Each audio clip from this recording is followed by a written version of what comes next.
শুধুমাত্র রাজনৈতিক প্রতিহিংসার বশবর্তী হয়ে তাদেরকে ঢাকা থেকে বদলি করে পেরিফেরিতে প্রান্তিক এলাকায় পাঠিয়ে দেওয়া হচ্ছে। ইতিমধ্যে 2 শতাধিক কর্মচারী এবং অভিজ্ঞ ডাক্তারকে বদলি করা হয়েছে। একটাই অপরাধ, তারা অন্যায়ের প্রতিবাদ করে। একটাই তাদের অপরাধ, তারা ত্যাগী, তারা ফ্যাসিবাদের বিরুদ্ধে লড়াই করেছেন, তারা আল্লাহওয়ালা মানুষ। যার ফলে আজকে এই আমানতদারিতা রাষ্ট্র ভঙ্গ করে খেয়ানতের আশ্রয় নিয়ে তারা ফ্যাসিবাদের দূষর যারা, এদেরকে এই সব জায়গায় আমাদের অভিজ্ঞ পেশাজীবী ডাক্তারদেরকে বদলি করে দুর্বল যারা, দুর্নীতিবাদ যারা, যারা স্বৈর শাসনের পদলেহনকারী, তাদেরকে এইসব জায়গায় পদায়ন করে তারা জুলাই সংগ্রামের সাথে, জুলাই যোদ্ধাদের সাথে, জুলাই শহীদদের সাথে বিশ্বাসঘাতকতা করে। স্বাস্থ্যমন্ত্রী সাহেব, আপনি কি আজকে স্বাস্থ্যমন্ত্রী থাকতেন না জেলে থাকতেন? যাদের আন্দোলনে আপনি স্বাস্থ্যমন্ত্রী হয়েছেন তাদেরকে ঢাকা থেকে বদলি করেন, আপনার বদলির ব্যবস্থা আমরা করব। আপনি স্বাস্থ্য মন্ত্রণালয়ে থাকতে পারবেন কিনা সেটাই আগামী দিনে সমস্ত ডাক্তাররা এবং জনগণ সিদ্ধান্ত নেবে। আপনি হলেন স্বাস্থ্যমন্ত্রী, হামের চিকিৎসা দিতে পারেন না, টিকা দিতে পারেন না, সংসদে জামাতকে রাজাকার বলেন।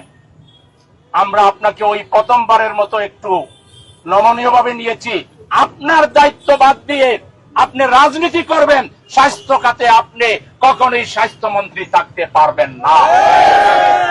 যার যার রাজনীতি করেন, বড় দুর্ভাগ্য এদেশে স্বরাষ্ট্রমন্ত্রী দায়িত্ব পালন করে প্রধানমন্ত্রী, আর স্বাস্থ্যমন্ত্রী দায়িত্ব পালন করে রাজনীতি। তো আপনাকে তো রাজনৈতিক মন্ত্রী বানানো উচিত।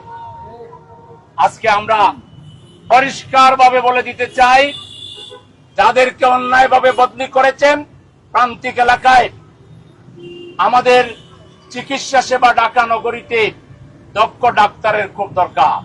বিপুল পপুলেশন, আমাদের হাসপাতালগুলোতে ভালো ডাক্তার নাই। আপনারা রাজনৈতিক প্রতিহিংসার বশবর্তী হয়ে আজকে ভালো ভালো ডাক্তারদেরকে পেরিফেরিতে পাঠাবেন, আর অযোগ্য, অতর্ব এবং যারা ফ্যাসিবাদের দূষর এদেরকে আপনারা ভালো ভালো জায়গায় বসাবেন। এই নীতি, এটা হলো হাসিনার নীতি, এটা হলো ফ্যাসিবাদের নীতি। এই নীতি নিয়ে আপনারা স্বাস্থ্য খাত ভালোভাবে চালাতে পারবেন না। এমনিতেও দুর্নীতিতে আকণ্ঠ নিমজ্জিত নিয়োগ বাণিজ্য। ইতিমধ্যে নিয়োগ বাণিজ্যের নামে 3য় শ্রেণী 4র্থ শ্রেণী কর্মচারী নিয়োগে 10 থেকে 15 লাখ টাকা করে নিচ্ছেন, আমরা জানি।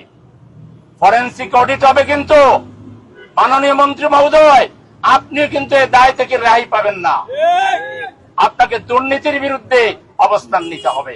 একটা কর্মচারীও ঘুষ দিয়ে চাকরি নেবে না, যোগ্যতার ভিত্তিতে চাকরি হবে, কারো চেহারা দেখে চাকরি দিবেন না। যদি এটা বন্ধ না করেন, জুলাই 1টা হয়েছে, জুলাই কিন্তু আরো হইতে পারে। আবার প্রয়োজনে আমরা জুলাই তৈরি করব, কিন্তু ফ্যাসিবাদ বাংলাদেশে মেনে নেব না, অবিচার মেনে নিব না, দুর্নীতি আমরা মেনে নিব না। আমাদের জিহাদ আপনাদের বিরুদ্ধে না, দুর্নীতির বিরুদ্ধে। আমাদের সংগ্রাম আপনাদের বিরুদ্ধে না, কিন্তু অব্যবস্থাপনার বিরুদ্ধে।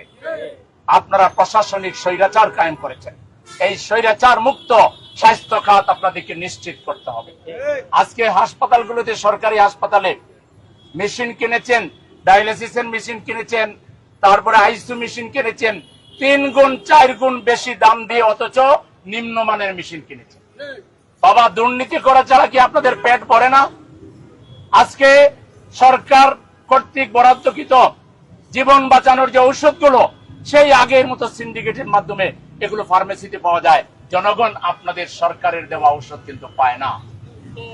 আপনারা এক্সরে মেশিন, তারপরে আপনার আরেকটা মেশিন কি, এমআরআই সহ সিটি স্ক্যান, এই মেশিনগুলো নষ্ট করে রেখে দেন, বাইরের হসপিটালে গিয়ে অনেক টাকা দিয়ে আমাদেরকে চিকিৎসা নিতে হবে। তাইলে আওয়ামী আমল আর এই আমলের মধ্যে পার্থক্য কোথায়? একই অবস্থা যদি চলে, তাহলে আমরা কেন রক্ত দিলাম, কেন আমরা শহীদ হলো আমাদের ভাইরা, কেন আমাদের ভাইরা কেন দিলেন? সম্মানিত ভাইরা আমার, তাই আমরা কথা বেশি দীর্ঘায়িত করতে চাই না। আপনারা এই উদ্দেশ্য প্রণোদিত রাজনৈতিক প্রতিহিংসাবশত যে বদলিগুলো করছেন, এই পর্যন্ত যা বদলি করেছেন এগুলো ফেরত নিয়ে আসেন জায়গা মতো। আর ফার্দার একটা যদি রাজনৈতিক প্রতিহিংসা বশীভূত হয়ে যদি একটা বদলি করেন, আমরা চিকিৎসকদেরকে সাথে নিয়ে রাস্তায় এরকম শান্তিপূর্ণ মানববন্ধন করব না। তখন আমরা একটা বিগরাস প্রতিবাদ শুরু করব এবং আপনারা সেই তখন বাধ্য হবেন আপনাদের এই যে দুর্নীতি এবং আপনাদের এই যে বদলি বাণিজ্য, এই যে মানুষ যাতে তারা সাহসী কথা বলতে না পারে, মানুষ যাতে নীরবে আপনাদেরকে মেনে নেয়, এই জন্য সাহসীদেরকে আমরা ঢাকা থেকে সরাই দিতে চান। আপনারা পেরিফেরিতে পাঠাচ্ছেন, ওগুলো কি বাংলাদেশের বাইরে? ওখান থেকে যেখানে পাঠাচ্ছেন সেখান থেকে মুভমেন্ট শুরু হবে এবং মুভমেন্ট সারা বাংলাদেশ থেকে একত্রিত করে ঢাকায় আমরা বড় ধরনের আন্দোলন করতে বাধ্য হব। আজকে শুধু দাবি জানালাম যে অবিলম্বে সকল দুর্নীতি বন্ধ করতে হবে, যন্ত্রপাতি কেনার ক্ষেত্রে, নিয়োগের ক্ষেত্রে দক্ষতা, যোগ্যতা, অভিজ্ঞতা, জ্যেষ্ঠতাকে বৃদ্ধাঙ্গুলি দেখিয়ে নিজের দলীয় আজকে প্রশাসনকে পুরা দলীয়করণ করেছে। এটা কি এক দলের বাংলাদেশ? এটা কোনো ব্যক্তি, কোনো বিশেষ দলের বাংলাদেশ? এটা 18 কোটি মানুষের বাংলাদেশ।